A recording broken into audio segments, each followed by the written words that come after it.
all, I just want to start this vlog off by saying thank you to all of you who are new to my channel and to all of you who have been supporting me. This Foothills Trail through hike was incredible. I mean, it was everything I was hoping for and more. I learned a lot about myself, and I learned a lot about the gear that I'm going to be bringing with me on the AT. I have a list here so I can give you a little more information about that. Let me see if I can get it pulled up. So a lot of people sent me a message on Instagram and through YouTube saying that my ground sheet was really heavy, which I could not agree more. So I did decide to go with the Gossamer gear. I think it's like polycro something, I don't know, piece of plastic pretty much, that's gonna go under my tent. So that did come in the mail.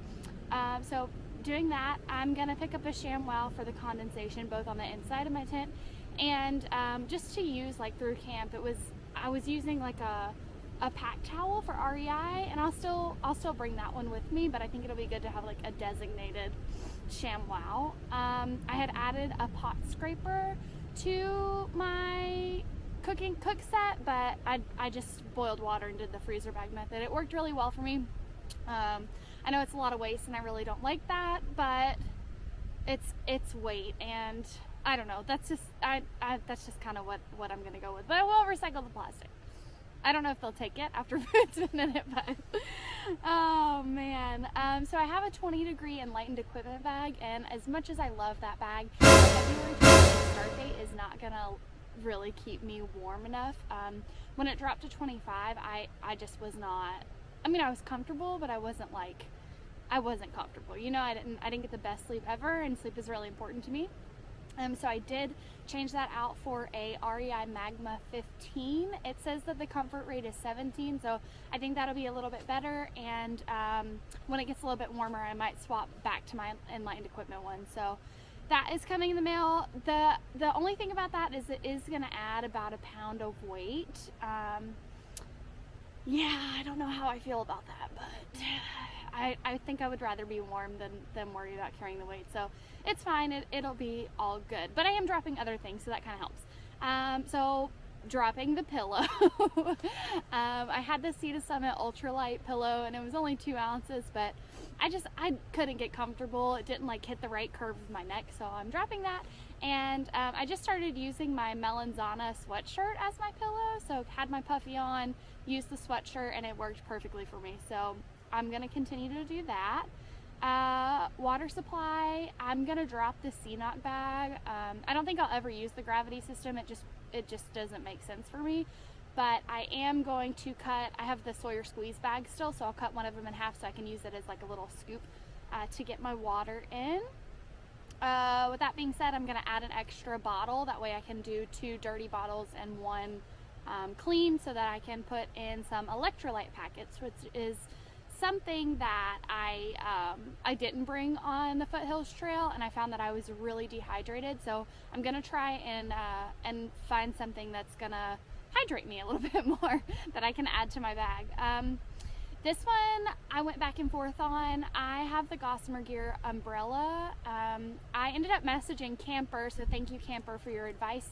I used it one time, and there was so much downed rhododendron that I just couldn't, it just didn't make sense for me to open and close. So I was like, oh, I'm dropping this, I'm definitely not bringing it. But I messaged Camper, and he was like, once you get past these 2 places, pretty much you're going to be able to use it the whole time, and it'll be worth it. So so I am going to keep the umbrella. So the Ultras, as you know, if you watched my Foothills video, they were giving me so much pain, and I don't know if it was like the complete zero drop or the insoles that I had in there. I had worn the insoles a few times before I went out on this trail, but even now, even today, I have like bruising, I feel like, on the arches of my feet. So I did decide to go with the Hoka's. If I can stay on this on this snow, I did decide to go with the Hoka's. They're a mid-rise that I took the strings out of the first loop, so maybe it's not so tight on my ankle, so I still have that flexibility around my ankle. But these things feel like I'm walking on clouds. I didn't think I was gonna like them because they're so high, and you know, I'm a little clumsy, so I didn't want to like roll my ankle or roll sideways, but they've been working out for me pretty good today. I'm just on a little snowy hike in Pennsylvania, so yeah, so the Hokas, I changed those out. I am going to pick up some of another thing that I saw from one of Camper's videos, the Sawyer tick lotion.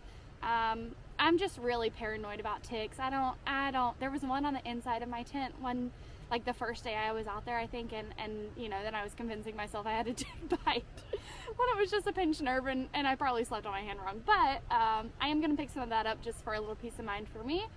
And I found out that my hiking leggings were just too big. I mean, they were like, by the 4th day, they were pretty much falling off of me, and that's just such a pain in the butt when it's like underneath your belt, and then you're having to take it off or pull them down to like go to the bathroom and stuff. They were too big, so I have to exchange those for something else.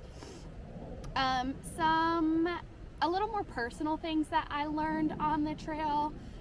It was definitely a confidence booster for me. I slept alone by myself 4 out of the 6 nights that I was out there, and I thought I was gonna be really scared, and I did have moments of like being paranoid, and you know, that it just was like worrying about animals, or you know, worrying about people coming around. So it ended up just being really nice and really peaceful. And I feel like now when I'm on the AT, if I ever get that opportunity to sleep by myself, I'll be more comfortable with it.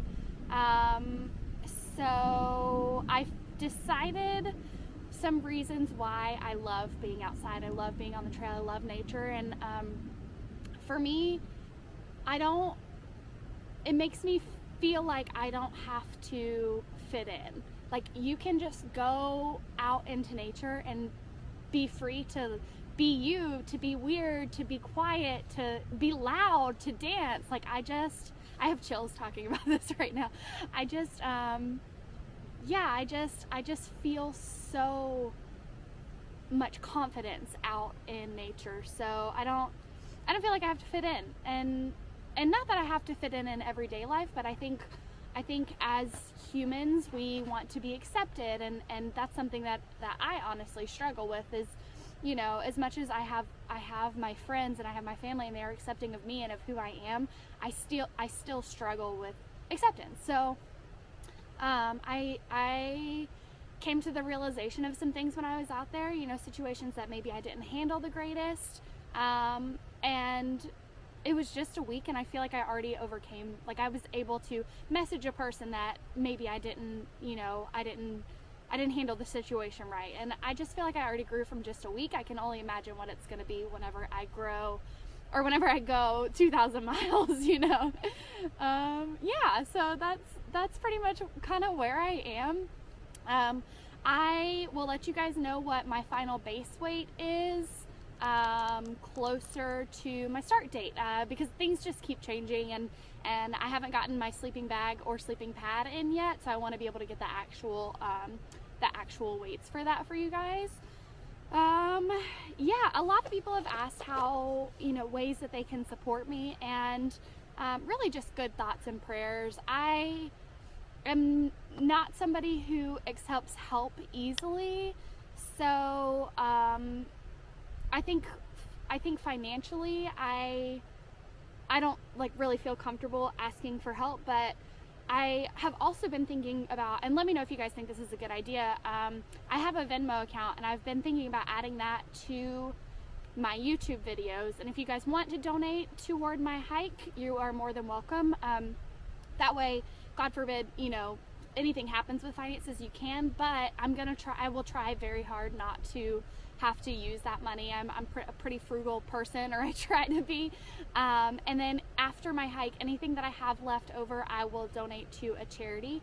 Homelessness is something that's very dear to me. I don't really know why. I think it's just because I can never imagine being in the position where you can't provide for yourself, or you can't provide for your family, and the thought of somebody being out, like even in the snow and the freezing cold, or in the dead of the summer and it's hot and blistering, like, and you don't have access to things, I think it's awful. And I think, you know, there's such a huge percentage of veterans who are homeless, and they can't get the care after serving our country, and they end up you know, on the street. So that'll probably be something that I would donate to.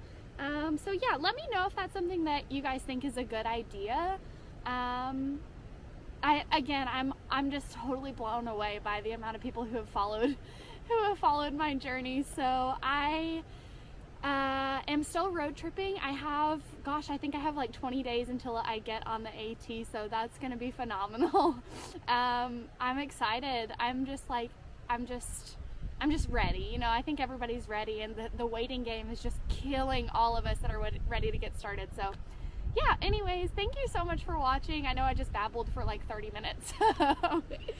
You guys are awesome, and I just thank God for giving me this opportunity, and I thank you guys for following along with my journey. All right, we'll see you soon.